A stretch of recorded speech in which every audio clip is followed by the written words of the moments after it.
بسم اللہ الرحمن الرحیم محمد رسول اللہ اشداء علی الکفار رحماء بینہم کریم میں وما ارسلناک الا رحمتا للعالمین کہہ کر نبی کریم صلی اللہ علیہ وآلہ وسلم کے مقام اور اس عالم میں ان کی حیثیت کو واضح کر دیا ہے۔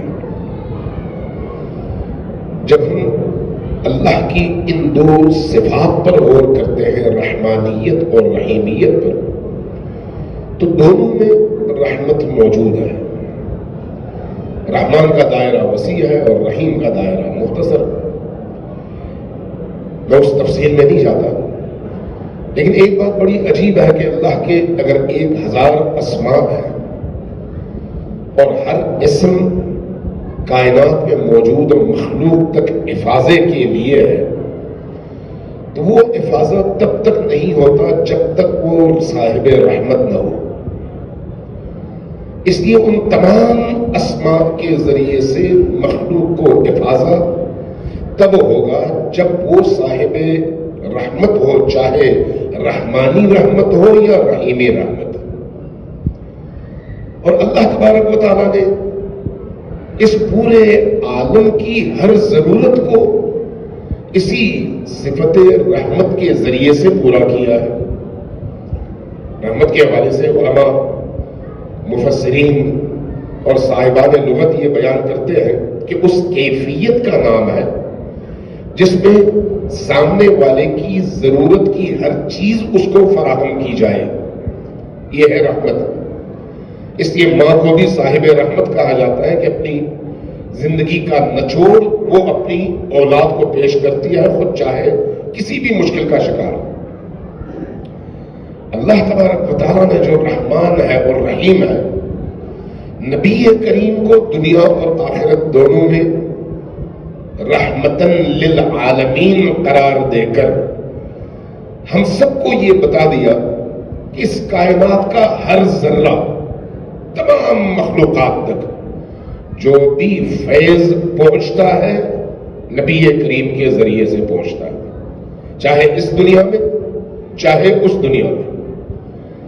اور یہ ایام وہ ایام ہیں جب ہم نے اس ذات اقدس سے رحمتوں کے سائے میں کسب فیض کرنا ہے، اور نبی کریم کے ذریعے سے جو کچھ پہنچتا ہے اس میں میری سانسیں بھی شامل ہیں، میری نگاہ بھی شامل ہے، میری عقل بھی شامل ہے، میرا رزق اور میری روزی بھی شامل ہے۔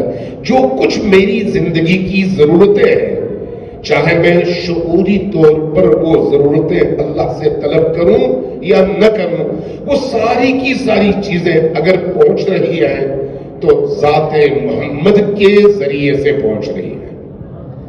اور ہمیں روایات میں ایک روایت نبی کریم سے اور دوسری امام رضا علیہ السلام سے عیون اخبار رضا میں یہ ہمیں ملتا ہے کہ اللہ تبارک و تعالیٰ کی رحمت کے 100 حصوں میں سے ایک حصہ تمام عالم میں تقسیم ہوا، ابتدائے خلقت سے انتہائے خلقت تک، اور اس کے اثرات ایک ماں کے اندر، باپ کے اندر موجود ہے، چاہے وہ باپ انسانی ہو یا غیر انسانی۔ میں اس تفصیل میں نہیں جاتا، صرف اشارہ کر کے گزر رہا ہوں۔ اور باقی ساری رحمتیں جب پوچھا گیا کہ کس لیے ہے، فرمایا کہ نبی اور آل نبی ان رحمتوں کے مالک ہیں، اور اس عالم میں بھی اور اس عالم میں بھی اگر مخلوق تک کچھ پہنچتا ہے تو وہ نبی اور آل نبی کے ذریعے سے پہنچتا ہے۔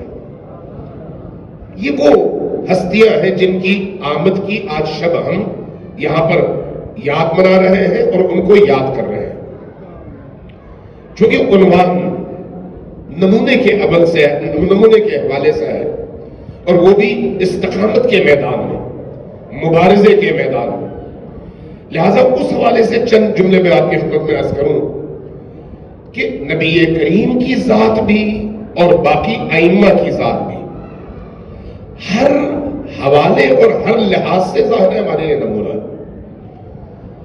کیا ان کے ہاں غضب پہلے ہے یا رحمت؟ یقیناً آپ کہیں گے کہ وہ اللہ اللہ کی رحمت کا چونکہ مظہر ہے، اس لیے ان کی رحمتیں ان کے غضب سے آگے ہیں۔ اور میرا خیال ہے اگر ایک مبلغ کی حیثیت سے، ایک دینی طالب علم کی حیثیت سے صرف اسی نقطے کو ہم سمجھ پائے کہ ان کی رحمت ان کے غضب سے آگے تھی، تو ہم خود ان کی رحمتوں کا مظہر بن کر اور ان کے نمائندہ بن کر وہ کام کر سکتے ہیں جو وہ چاہتے تھے اور چاہتے ہیں، کہ ہمارا رحمت کا پہلو ہمارے غضب کے پہلو پر حاوی بھی ہو اور غالب بھی ہو۔ آج ایک ایسے دور سے ہم گزر رہے ہیں جو طول تاریخ انسانیت میں بھی اور طول تاریخ اسلام میں بھی بے نظیر بھی ہے اور بے مثال بھی۔ ایک ایسا دور جس میں وہ تحریک جس کا آغاز خانہ فاطمۃ الزہرا سلام اللہ علیہا سے ہوا، جد و جہد، مبارزہ، مقاومت، حق گوئی اور معاشرے میں موجود فساد کے چہرے سے پردہ ہٹا کر حق اور نورانی پیغام تک لوگوں کو پہنچانا اور لوگوں تک اس پیغام کو پہنچانا، اگرچہ ابتدا میں چند لوگ تھے، انگشت شمار لوگ، لیکن آج اگر ہم دیکھیں تو پوری کائنات میں 8 ارب انسانوں میں اور 2 ارب کے قریب مسلمانوں میں اگر کوئی چہرہ، اگر کوئی پیغام، اگر کوئی دلیل، اگر کوئی نظریہ، اگر کوئی تحریک اس قابل ہے کہ اس تحریک، اس نظریے اور اس چہرے کو 1,24,000 انبیاء کی تعلیمات کا ماں حسن قرار دیا جائے اور نبی کریم صلی اللہ علیہ وآلہ وسلم کی آخری کتاب کا مظہر قرار دیا جائے، تو وہ چہرہ آج تشیع کا چہرہ ہے، آج مکتب اہل البیت کا چہرہ ہے، جس کا آغاز، جس تحریک کا آغاز علی اور فاطمہ کے اس محقر گھر سے ہوا جس کو نبی کے بعد نشانہ بنایا گیا۔ لہذا آج وہ دور ہے جو اس سے پہلے کبھی اس طرح سے عروج اس مکتب کو حاصل نہ ہوا، لہذا جتنا آج عروج پر یہ مکتب ہے اسی حساب سے چیلنجز بھی عروج پر ہیں، اسی حساب سے خطرات بھی اپنے عروج پر ہیں، اسی حساب سے دشمن بھی اتنا ہی بڑا ہے۔ البتہ تنوع دشمنوں کی، دشمنی کی مختلف ہے، زیادہ ہے، اور ہمیں اسی حساب سے اپنے آپ کو اس سیرت محمد و آل محمد کے سانچے میں ڈھالنا ہے۔ آج جو حوضے کی صورتحال ہے، حوضات کی کہنا چاہیے، حوضہ نہیں، حوضات کی، میرا خیال ہے اگر حوضات کے اندر اس سیرت محمد و آل محمد کو زندہ کیا جا سکے جس طرح سے اس کا حق ہے، تو یقین جانیے کہ ہمارا معاشرہ بہت آسانی کے ساتھ اس چیز کو قبول کرنے کو تیار ہے۔ اگر تبدیلی حوضے میں آتی ہے اور اہل حوضہ میں آتی ہے، امام خمینی کی صورت میں اللہ تبارک و تعالیٰ نے ایک غیر معصوم ہستی کو وہ کمال، وہ درجہ، وہ مقام، وہ کامیابی، وہ توفیق عطا کی کہ گزشتہ 1400 سال اس کامیابی کو دیکھنے سے محروم رہے، لیکن آج ہم خوش قسمت نسل ہیں، میں بھی اور آپ بھی، جوان بھی اور بزرگ بھی، کہ جنہوں نے اپنی آنکھوں سے امام خمینی کے انقلاب کو دیکھا، جنہوں نے اپنی آنکھوں سے ان نشیب و فراز کو دیکھا، جنہوں نے اپنی آنکھوں سے تشیع کی بڑھتی ہوئی اور ابھرتی ہوئی قوت کو دیکھا، جنہوں نے اپنی آنکھوں سے پوری دنیا کے اندر تمام دشمنان خدا کے مقابلے میں اور تمام تر دشمنان وحی کے تیروں کے نشانے پر تشیع کو دیکھا بھی اور اس کی استقامت سے متاثر بھی ہوئے اور اپنی آنکھوں سے اس جلال کو بھی دیکھا اور اس جمال کو بھی دیکھا۔ ہم وہ خوش قسمت ترین نسل ہے اگر ہم شعور کے ساتھ ان چیزوں کا مطالعہ کر سکیں۔ اس سے پہلے والی نسلیں ان چیزوں کو دیکھنے سے قاصر تھیں.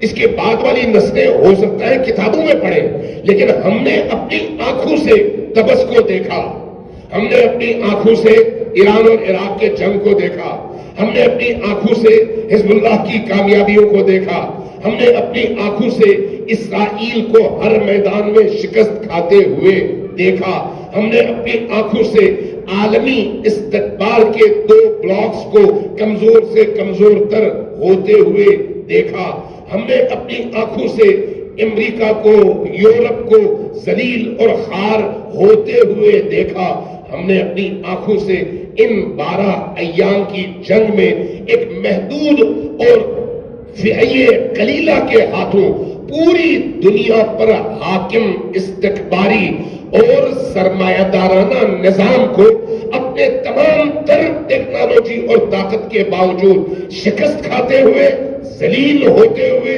اور صلح کی بھیک مانگتے ہوئے اپنی آنکھوں سے دیکھا. اب اگر اس کے باوجود بھی عقلوں پر پردے پڑے رہے تو پھر اس کا علاج کوئی نہیں ہے. ہم نے اپنی آنکھوں سے یہ سارے مناظر دیکھے. ان مناظر کو دیکھنے کے بعد، ان تاریخوں کو اپنی آنکھوں سے دیکھنے کے بعد ہمیں یقین ہونا چاہیے کہ کوئی خدا ہے، اس کا کوئی نظام ہے، اور اس نظام کو چلانے والا ولی بھی اس کائنات میں موجود ہے، اور اس ولی کی نظر عنایت ایک خاص مقام اور ایک خاص نظام پر موجود ہے. اب اس نظام کے اندر موجود لوگ جتنے اخلاص کے ساتھ آگے بڑھیں گے وہ مدد اتنی ہی تیزی سے شامل حال ہوگی، اور اس نظام سے وابستہ لوگ دنیا کے کسی بھی کونے میں، چاہے کسی بھی بر اعظم، چاہے کسی بھی ملک کے اندر موجود ہو، اس نظام سے اگر وابستہ ہے اور اخلاص کے ساتھ وابستہ ہے اور اپنی شرعی، دینی، عقلی، اجتماعی اور سوشل معاشرتی ذمہ داریوں کی ادائیگی کے لیے اخلاص کے ساتھ تیار ہو تو دروازے رحمت کے کھلتے ہیں، اور کم من فئۃ قلیلۃ غلبت فئۃ کثیرۃ باذن اللہ کی مصداق بن کر وہ فئیہ قلیلہ اپنے سے کئی گنا بڑی طاقت پر غالب آ سکتی ہے، اور اب بھی ہم اس کے مظاہر دیکھ رہے ہیں. لیکن ایمان شرط اول ہے. ایمان اس کیفیت میں جو آج ہمارے سامنے ہے، ہمارے معاشرے کو جن چیلنجز کا سامنا ہے ان چیلنجز کو پہچاننے کی ضرورت ہے. آج آپ کا یہ اجتماع اس حوالے سے بہت خوبصورت اجتماع ہے کہ یہاں پر مختلف اکائیوں نے مل کر، مختلف آئیڈینٹیٹیز نے مل کر اپنی ایک شناخت کی بنیاد پر اس محفل اور اجتماع کا انعقاد کیا. یہ خود اسی عظیم ہدف کی طرف ایک قدم ہے. اس طرح کا جو علاقائی تعارف ہے وہ ظاہر ہے آپ کی شناخت کے لیے ٹھیک ہے، لیکن اہداف کی راہ میں اس کو رکاوٹ نہیں بننا چاہیے، جو کہ آپ نے خود اپنے عمل سے ثابت کیا. یہی کیفیت باقی اقوام عالم میں بھی پیدا ہونی چاہیے، یہی کیفیت معاشروں کے اندر بھی پیدا ہونی چاہیے، یہی کیفیت تنظیموں اور جماعتوں میں بھی پیدا ہونی چاہیے. شناخت کام کے لیے ضروری ہے، ٹھیک ہے، لیکن اہداف تک پہنچنے کے لیے ان ہماری انفرادی شناختوں کو رکاوٹ کبھی بھی نہیں بننا چاہیے. اس مشترکہ اور عظیم ہدف تک پہنچنے میں ان تمام مختلف جتھوں، گروہوں، جماعتوں، تنظیموں اور ہیئتوں اور تشکلات کو ایک انسانی بدن کی حیثیت سے، جس کے مختلف اعضاء اپنی جگہ، اپنی شناخت کے باوجود مرکز سے جڑے ہوئے ہیں، اور اس انسانی زندگی کے کمال کے سفر میں ایک دوسرے سے پوری طرح سے تعاون کر کے اس روح کے تابع ہو کر آگے بڑھتے ہیں. اسی طرح سے ان تمام تشکلات کو چاہے یہاں ہو، چاہے پاکستان میں، چاہے انڈیا میں، چاہے کسی اور دنیا کے کونے میں، اس روح انقلاب سے متصل ہو کر، ہم سو ہو کر، ہم ہدف ہو کر اس عظیم ہدف کی طرف ساتھ میں محو سفر ہونا چاہیے۔ یہی میرا خیال ہے ہماری کامیابی کی سب سے بڑی ضمانت ہوگی، سب سے بڑی ضمانت۔ آج جو ہمارے چیلنجز ہیں وہ کیا ہے؟ آپ ذرا غور کیجیے۔ اس وقت مجھے تعجب ہوتا ہے، کل کچھ دوستوں نے ایک بہت بڑی موٹی فائل دی، میں نے ایسے ہی اپنے بیگ میں رکھ لیا۔ میں نے پوچھا کیا کرنا ہے؟ کہا فلان آغا تک پہنچانا ہے۔ میں نام کسی کا نہیں لوں گا چونکہ ہدف نام لینا نہیں ہے، اس نقطے کی طرف متوجہ کرنا ہے۔ میں پہنچا پاکستان، متعلقہ اداروں میں گیا، ان شخصیات سے ملا، اور یہاں سے حوضے سے لوٹا ہوا تھا، یہاں کی فضا میرے سامنے تھی، میں خود البتہ اس فضا کا حصہ نہیں تھا، لیکن دوستیاں سب سے تھیں۔ تو مجھے جب وہ پروندہ دیا گیا، دوسرے لفظوں میں فائل، موٹی فائل اور بند فائل لفافے کے اندر، کہا گیا فلان آغا تک پہنچانا، شہید کا دور تھا، ابھی شہید زندہ تھے، شہید کے قریبی ساتھی کے بارے میں کہا گیا ان تک پہنچائے۔ تو میں نے جا کے ان تک پہنچایا، انہوں نے کہا یہ کیا ہے؟ میں نے کہا مجھے نہیں پتا۔ تو کہا پھر کہاں سے لے کے آئے؟ میں نے کہا قم کے ان حضرات کی طرف سے جو شہید سے محبت رکھتے ہیں اور فعال ہیں۔ انہوں نے کھولا، جب انہوں نے کھولا تو اندر کیا تھا؟ اب میری آنکھوں نے تب دیکھا، قم میں ایک دوسرے کے خلاف جتنے بھی پرچے، جتنے بھی اشتہارات دیواروں پہ لگ کر ایک دوسرے کی ہر طرح سے انسلٹ کی گئی تھی، ان سب کے نمونے کہ ہم یہاں پر کتنا بڑا کارنامہ انجام دے رہے ہیں۔ آپ تصور کر سکتے ہیں کہ فکر جب انقلابی سوچ تو ہو لیکن اس انقلابیت کے ساتھ شعور نہ ہو تو نتیجہ کیا نکلتا ہے؟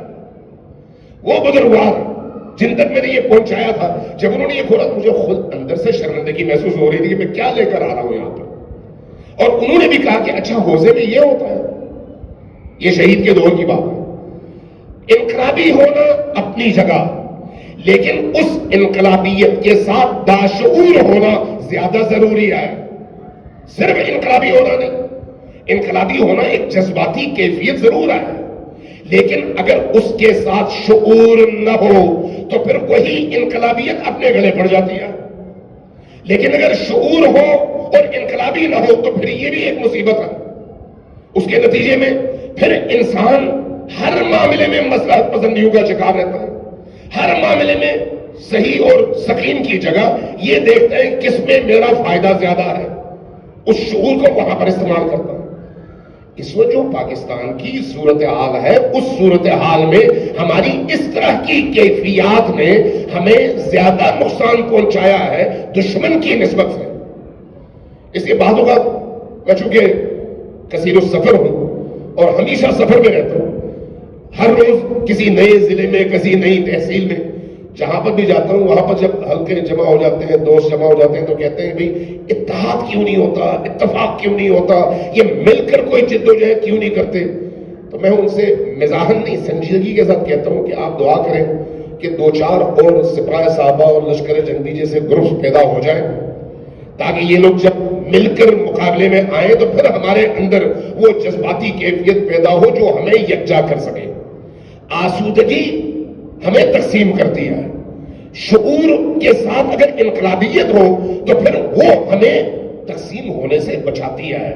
اس وقت جو پاکستان میں سب سے بڑا مسئلہ ہے مکتب تشیع کے بیدار ضمیر جوانوں کے سامنے، وہ یہی مسئلہ ہے کہ ہم کیوں کٹھے ہو کر، ہم سو ہو کر ایک سمت کی طرف نہیں جاتے، کیوں تیروں کا رخ ایک دوسرے کی طرف ہے؟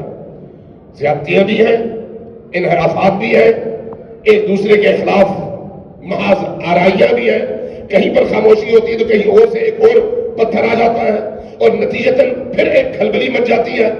وہ دور اس لحاظ سے بڑا اچھا تھا کہ جہاں پر بھی کوئی غراضت اٹھتی تھی اس کا تعفن صرف اسی علاقے میں ہوتا تھا، دیگر علاقوں تک پہنچتا نہیں تھا۔ ان میں اگر کوئی ایسی بات ہوئی تو پاکستان تک اس کی بازگشت پہنچی نہیں تھی، لیکن آج سوشل میڈیا کا دور ہے، تم کیا دنیا کے ایک کونے میں کوئی چھوٹا سا کام ہو تو پوری دنیا میں موجود لوگوں تک وہ بات آسانی سے فوراً آنن فانن پہنچ جاتی ہے، اور اس کے اثرات بھی منفی ہو یا مثبت مرتب ہوتے ہیں۔ ایک ایسے دور میں خصوصاً حوزے علمیہ کے طلاب، فضلاء اور اکابر اور اہل فن، اہل علم، اہل معنی ہستیوں کو، لوگوں کو، جوانوں کو اس حوالے سے بہت زیادہ کانشس ہونے کی ضرورت ہے۔ جب ہم نبی کریم صلی اللہ علیہ وآلہ وسلم اور ائمہ اہل البیت کی استقامت کو دیکھتے ہیں تو اس استقامت کا جو آغاز ہے وہ اپنی ذات سے ہوتا ہے، اپنی ذات سے۔ نبی کریم کے حوالے سے ابھی آیت اللہ رمضانی جو کچھ فرما کر گئے اس کے بعد اس پر گفتگو کی کوئی ضرورت نہیں ہے۔ میں جب امام صادق علیہ السلام کی سیرت میں دیکھتا ہوں تو وہاں پر ایک حدیث میں نے دیکھی، اپنے گھر سے نکلے کہیں جانے کے لیے، دیکھا گلی ہے، تنگ ہے، سامنے سے کتا آ رہا ہے، رک گئے، کتا ادھر رک گیا۔ حدیث کہتی ہے آپ نے فرمایا تفضل تفضل، کتے سے کہا احترام کے ساتھ، کتا آیا گزر گیا، پھر آپ گزر گئے۔ ائمہ کی سیرت تو یہ ہے کہ حتیٰ کتے کے مقابلے میں بھی احترام کا جو ماحول ہے اس کو متاثر نہ ہونے دیا جائے، چجائے کہ مؤمنین، چجائے کہ دینی طالب علم، چجائے کہ انقلابی لوگ، چجائے کہ تشیع، چجائے کہ ہم وہ طبقات جو عالم پر ایک عالمگیر حکمرانی کا خواب اپنے اس نظریے کے تحت دیکھتے ہیں، وہ لوگ آپس میں اس طرح سے تقسیم ہو۔ دوسری چیز جو سب سے زیادہ خطرناک ہے، جس کو ہمیں نبی کریم کی سیرت سے لینا چاہیے، امام صادق کی سیرت سے لینا چاہیے، وہ یہ ہے کہ آج کا جو انقلابی طبقہ ہے یہاں پر بھی کم نظر آتا ہے اور پاکستان میں اور زیادہ کمزور نظر آتا ہے۔ کمزور کیوں نظر آتا ہے؟ سوچنے کی ضرورت ہے، کیوں کمزور نظر آتا ہے؟ دبا ہوا نظر آتا ہے، کیوں دبا ہوا نظر آتا ہے؟ مجھے تعجب ہوتا ہے کہ ایک باطل فکر کا حامل بندہ اپنے اس باطل نظریے کو ڈنکے کی چوٹ پر ہر منبر سے بیان کرتا ہے، چاہے سامنے کوئی بھی بیٹھا ہو اس کو کوئی فکر نہیں ہوتی، بڑی جرأت کے ساتھ وہ اپنے باطل نظریات کی پرچار کرتا ہے، چاہے سامنے سے گالیاں آئیں وہ کھڑا رہتا ہے، چاہے سامنے سے مکالمت ہو وہ کھڑا رہتا ہے، اور پھر پیچھے بھی نہیں ہٹتا، اگلی جگہ پھر وہی کام کرتا ہے۔ میں کسی خاص فرد کی طرف اشارہ نہیں کر رہا، مجموعی طور پر چاہے ذاکرین، چاہے علماء کے لباس میں لوگ، یہ ماحول ہم پاکستان میں دیکھ رہے ہیں۔ انقلابی طبقہ کیا ہے؟ امام خمینی کا نام لیتے ہوئے گھبراتے ہیں، رہبر کا نام لیتے ہوئے گھبراتے ہیں، انقلاب اسلامی کا نام لیتے ہوئے گھبراتے ہیں۔ کیوں گھبراتے ہیں؟ اس کی ریشہ یابی ہونی چاہیے، جڑوں کو تلاش کرنا چاہیے۔ کیوں ایسا ہے؟ یعنی آپ ایک حق کے نظریے کو منبر پر بیان کرتے ہوئے کیوں اپنے اندر ایک خوف محسوس کریں، جبکہ اگر آپ بیان کریں تو آپ کا خود خوف اس حوالے سے خود بہت دور ہو جائے گا۔ آپ دیکھیں گے عوام آپ کا ساتھ دیتی ہے، لیکن ایک ماحول بن گیا ہے اور اس ماحول کے دباؤ میں خوف کا شکار بہو اسی طرح سے جس طرح سے فلسطین کے مسئلے میں اس وقت دنیا اسلام کا حال ہے۔ سب کو معلوم ہے کہ امریکہ ظالم ہے، سب کو معلوم ہے اسرائیل سب سے بڑا وحشی ملک ہے، سب کو معلوم ہے کہ سارا یورپ، امریکہ، اسرائیل سب مل کر مسلمانوں کا خون بہا رہے ہیں، لیکن ان کے حوالے سے بات کرتے ہوئے کسی کو ضرورت نہیں ہوتی، اور جب حماس کا کوئی ایکٹ سامنے آتا ہے تو سب مل کر مذمت کرنے میں ایک دوسرے سے آگے بڑھنے کی کوشش کرتے ہیں، جبکہ معلوم ہے کہ وہ ظالم ہے، یہ مظلوم۔ یہی ماحول ذرا نچلی سطح پہ ابھی آپ کو اپنے تشیع کے اندر نظر آتا ہے۔ پاکستان کے اندر میں نے یہ دیکھا، مغربی ممالک میں جہاں پر گیا میں نے یہ دیکھا، جرأت نہیں کرتے، جرأت کہ کھل کر کہہ سکیں گے بھئی امام خمینی یہ ہے، حکومت اسلامی یہ ہے، رہبر یہ ہے، ہماری آئیڈیالوجی یہ ہے، ہم ایک ایسے مستقبل کی طرف جا رہے ہیں جو اس پورے عالم پر اللہ کی حکمرانی کی نوید سناتا ہے، اس پورے عالم پر۔ اور آج انقلاب اسلامی کی صورت میں امام خمینی کی اس تحریک نے اس عالمگیر انقلاب کی بنیادیں فراہم کر دی ہیں، اور جیسے جیسے وقت گزرتا چلا جا رہا ہے ہم اس عالمگیر حکومت کی طرف اتنی تیزی کے ساتھ بڑھ رہے ہیں کہ ساری دنیا مل کر بھی اپنے تمام تر وسائل اس آگ میں جھونک کر بھی اس فکر کو روکنے میں ناکام ہے۔ شہادتوں کو دیکھ کر بعض لوگ پریشان ہو جاتے ہیں، بھئی سب کچھ ختم ہو گیا، اس لیے کی شہادتیں ہوگی۔ شہادتوں سے نظریات ختم نہیں ہوتے، تحریکیں ختم نہیں ہوتی، شہادتیں ایندھن کا کام کرتی ہیں۔ نبی کریم کے حوالے سے خود قرآن نے ہم سب کو بتا دیا ہے، احد کا میدان آپ کے سامنے ہے۔ افإن مات کی آیت میں اللہ تبارک و تعالیٰ نے انہی مسلمانوں کو مخاطب کیا تھا کہ تم افواہوں پر اتنا زیادہ متاثر ہو رہے ہو، اگر وہ مر جائیں موت تو برحق ہے، نبی اگر مر جائے تو کیا تم واپس پلٹو گے اپنے ماضی کی طرف؟ کیا نبی کا خدا موجود نہیں ہے؟ تو اگر احد میں اس قلیل تعداد میں موجود لوگوں کو اللہ اس طرح سے سرزنش کرتا ہے، وہی اللہ آج بھی ہے اور وہی قرآن آج بھی ہے۔ تو آج بھی یہ شہادتیں اگرچہ دکھ، پریشانی، اضطراب اور تکلیف کا ذریعہ بنتے ہیں، لیکن اگر انسان کے اندر ایمان ہو، اپنے نظریات پر یقین ہو اور نوید خوشخبریوں پر ایمان ہو، تو اس صورت میں اس کو معلوم ہونا چاہیے کہ یہ شہادتیں اس قوم کو، اس نظریے کو آگے بڑھانے کا ذریعہ ہے۔ کب کربلا کے نتیجے میں نظریہ ختم ہوا جو آج ہم پریشان ہوں؟ کربلا کے اس عظیم ترین حادثے کے بعد تو ظاہر بین آنکھوں کو سب کچھ ختم ہوتا ہوا نظر آ رہا تھا، لیکن آج اگر کسی کا پرچم بلند ہے اور ہر دل پر حاکم ہے تو وہ حسین ابن علی اور کربلا کا پرچم ہے۔ یہی ایک راستہ ہے جس کا آج ہمارے سامنے چلنے والے، اختیار کرنے والے اسی راہ پر گامزن ہیں اور نظر آ رہا ہے۔ ہماری ذمہ داری ہے یہ کہ ہم اس ایمان کے ساتھ میدان میں اتریں۔ لہذا یہ خوف، دبے دبے ہونا، باوجود اس کے کہ ہمیں معلوم ہے کہ ہم حق پر ہیں اور یہ حق کا رستہ ہے، چاہے حکومتی پریشر ہو، چاہے اجتماعی پریشر ہو، چاہے بانیوں کا پریشر ہو، چاہے سوشل میڈیا کا پریشر، اگر ایمان ہو تو پھر اس پریشر میں کیسے ہم آئیں؟ امام صادق علیہ السلام کی حدیث ہے کہ اگر تمہاری مٹھی میں ہیرا ہے، تمام دنیا مل کر کہے کہ کنکر ہے، تم کیوں پریشان ہوتے ہو؟ تمہیں علم ہے کہ ہیرا ہے، اور اگر کنکر ہے تمام دنیا مل کر کہے کہ تم تو دنیا کے ولی زبان ہو، تمہیں یقین نہیں ہونا چاہیے تم وہی ہو، تمہاری مٹھی میں وہی کنکر ہے۔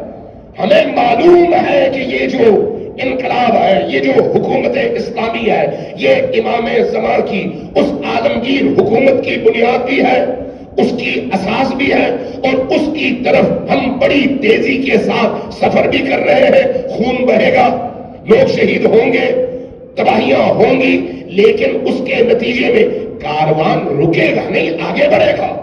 جب کاروان نے آگے بڑھنا ہے اور امام نے تشریف لانا ہے اور اس تشریف آوری کے نتیجے میں پوری دنیا کی تقدیر بدلنی ہے اور مجھے علم ہے، تو پھر مجھے پریشان نہیں ہونا چاہیے، مجھے اسی ایمان کے ساتھ میدان میں کھڑا ہونا چاہیے۔ آج بہت سارے حضرات، مجھے تعجب ہوتا ہے ان کے علم پر بھی، ان کی فکر پر بھی، ان کی سوچ پر بھی۔ کبھی کبھی تنہائیوں میں سوچتا ہوں کہ یہ لوگ آیا واقعاً پڑھنے لکھنے کے بعد یہ بات کر رہے ہیں، یا پھر کہیں کسی خوف کی وجہ سے یا کسی طمع کی وجہ سے اصل تعلیمات کربلا اور اہل بیت کو اس طرح سے مسخ کر کے لوگوں کو یہ بتانے کی کوشش کرتے ہیں کہ کربلا ایک جزیرہ ہے، ارد گرد کے تمام معاشرے سے کٹا ہوا، صرف آپ سینہ زنی کریں، روئیں، اس کے علاوہ کربلا کا آپ کی زندگی اور اس عالم پر کوئی رول نہیں ہے۔ اس مفہوم کو لوگوں کے ذہن میں بٹھانے کی کوشش کرتے ہیں۔ اس کا کیا مطلب ہے؟ کہ کربلا ایک رسم ہے، آپ کے موجودہ زندگی کے حالات اور زمانے کے حالات سے اس کا کوئی تعلق نہیں ہے۔ اب کوئی ایسی بات کرنے والا یا حقیقتاً جاہل مطلق ہونا چاہیے یا پھر دشمن کا آلے کار۔ کوئی تیسری چیز مجھے سمجھ نہیں آئی اب تک، جتنا بھی میں نے سوچا۔ اور اس کے مقابلے میں وہ لوگ جو اس طرح کی باتیں کرتے ہیں وہ بھی ڈٹ کر باتیں کرتے ہیں، کھل کر باتیں کرتے ہیں، بغیر کسی خوف کی باتیں کرتے ہیں. اور ہم جو سمجھتے ہیں کہ ہم امام خمینی کی نسل سے ہیں، رہبر انقلاب کی نسل سے ہیں، آج کی اس نسل سے ہے جس کو فخر ہے کہ اس وقت دنیا میں تشیع کا بلند اور پاکیزہ چہرہ ہم ہیں. ہم سے مراد یعنی یہ مکتب اور اس مکتب کے ماننے والے وہ لوگ جو یمن سے لے کر افریقہ تک آج مکتب علوی کی شناخت بنے ہوئے ہیں.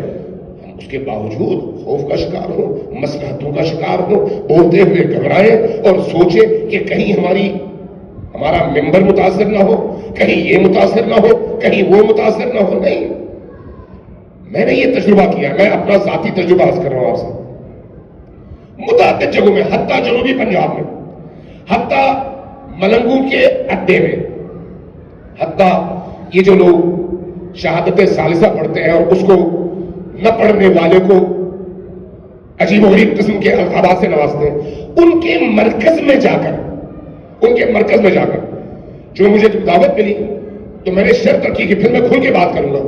اور وہاں پر جا کر بھی میں نے یہ سوچا کہ آئندہ مجھے یہ بلائیں یا نہ بلائیں، جب مجھے موقع ملا ہے تو اس موقع کو میں ضائع نہ کروں.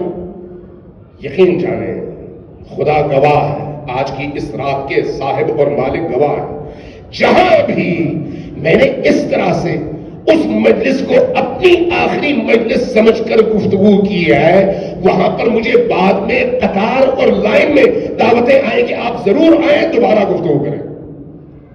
عوام کے اندر شعور ہے، عوام کے اندر ادراک ہے، عوام کا ضمیر زندہ ہے. انحراف کے شکار لوگ ان کے ذہنوں کو ادھر سے ادھر موڑنے کی کوشش کرتے ہیں. ہماری ذمہ داری ہے کہ ہم ان منحرفین کا شکار ہونے والی عوام کو منطقی انداز میں محبت کے ساتھ نشتر برسا کر رہی. نبی کریم نے نشتر نہیں برسائے، نبی کریم نے طنز نہیں کیا، نبی کریم نے لوگوں کی حیثیتوں کو پامال نہیں کیا، نبی کریم نے لوگوں کی عزتیں پامال نہیں کی، نبی کریم نے لوگوں کے آبرو اور اجتماعی حیثیتوں کو تنقید کا نشانہ نہیں بنایا. ایسی اصلاح کی جس میں تعمیر بھی ہے اور نفرت بھی نہیں ہے. انداز مثبت ہونا چاہیے.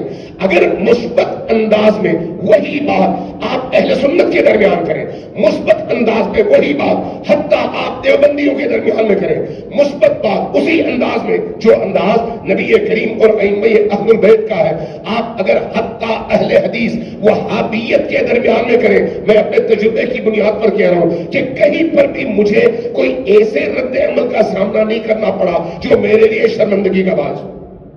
اس لیے کہ ائمہ خدا علیہ الصلوۃ والسلام کے کلام میں، ان کے پیغام میں وہ جامعیت بھی ہے، جان بھی ہے، اور اس کے اندر معنویت بھی ہے.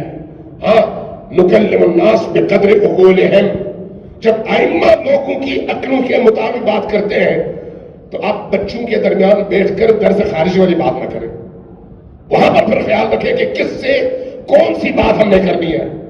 کیمرے کے سامنے بیٹھ کر وہ بات نہ کریں جو نجی محفلوں میں ہونی چاہیے، وہ بات جو اہل علم اور اہل فکر کے درمیان ہونی چاہیے. عام پبلک کے درمیان بیٹھ کر وہ بات نہ کریں، ابھی ان کی سطح وہ نہیں ہے. ان کی سطح پر جا کر منطق اور حکمت کے ساتھ وہ بات کریں جو ان کے لیے قابل ہضم بھی ہو اور آپ کا انداز بھی تعمیری اور مصلحانہ ہو، خیر خواہانہ ہو. سوال پیدا نہیں ہوتا کہ آپ کی آواز اور آپ کا پیغام ان کے دلوں کو متاثر نہ کرے.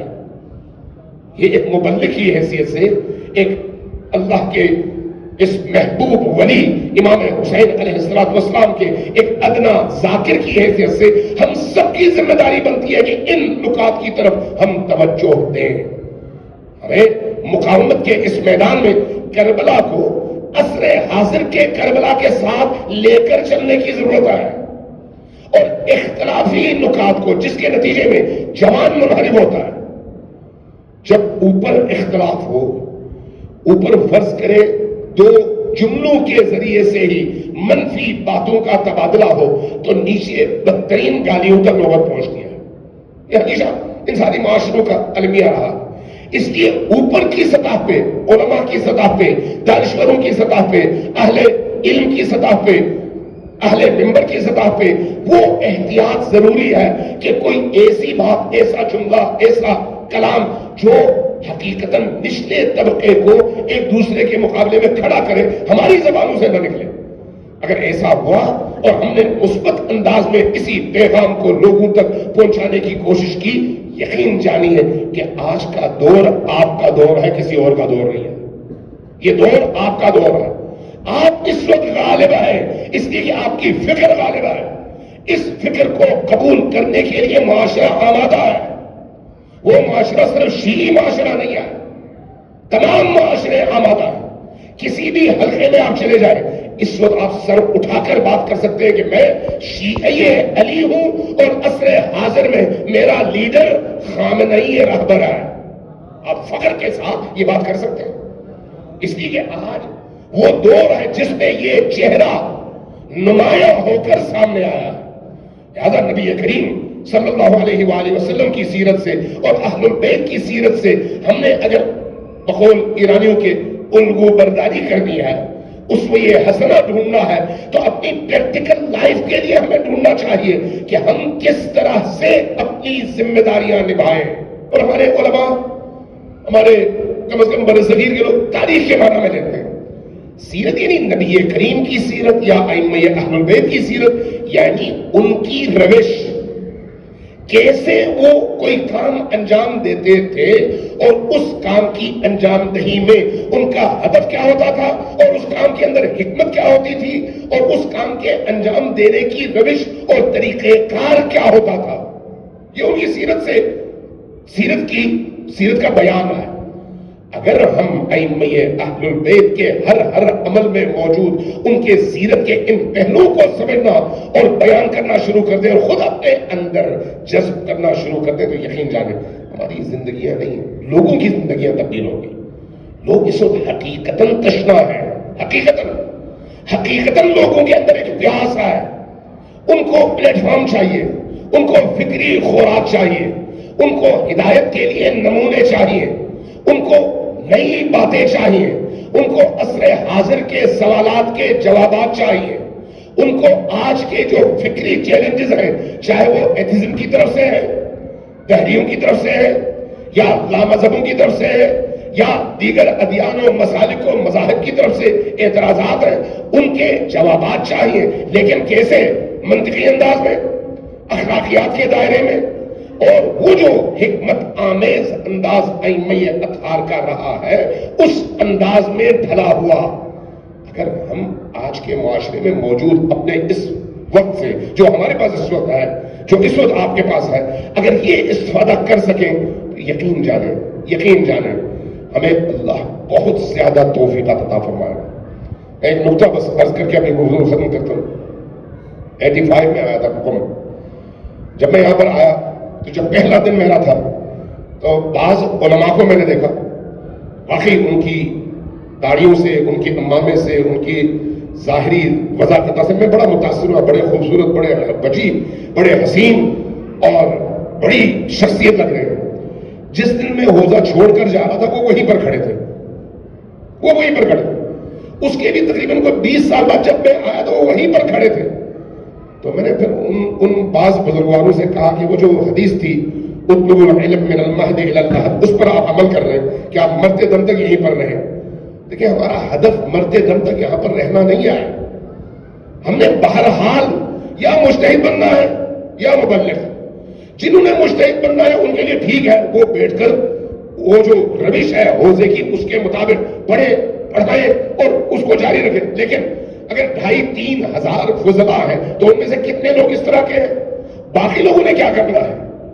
احساس مسئولیت اور ذمہ داری اگر اندر پیدا ہو تو وہ اپنے آپ کو تیار کر سکتا ہے، اور یہ یقین رکھیں گے جو یہاں پر جیسا ہے وہاں پر بھی ویسا ہی ہے۔ دوسرے لفظوں میں دنیا ہے اور پاکستان آخرت، اسی طرح سے جس طرح سے انسان اس دنیا میں جیسے ہوتا ہے اس دنیا میں اسی طرح سے اٹھتا ہے، وہی ہے اس کی حقیقت۔ یہاں اگر کسی نے اپنے آپ کو علم سے، فکر سے، پاکیزگی سے، نظریات سے، تقوی سے، اخلاقی ان تمام روایات سے آراستہ کیا تو وہاں پر بھی وہ اسی طرح سے لوگوں کے اندر مؤثر ثابت ہو سکتا ہے. لیکن اگر یہاں پر اس نے بیکار میں اپنا ٹائم ضائع کیا تو وہاں پر بھی ایک ایسا عنصر ہوگا جو ناقابل استعمال پرزہ ہوتا ہے، اس کی کوئی حیثیت نہیں ہوتی.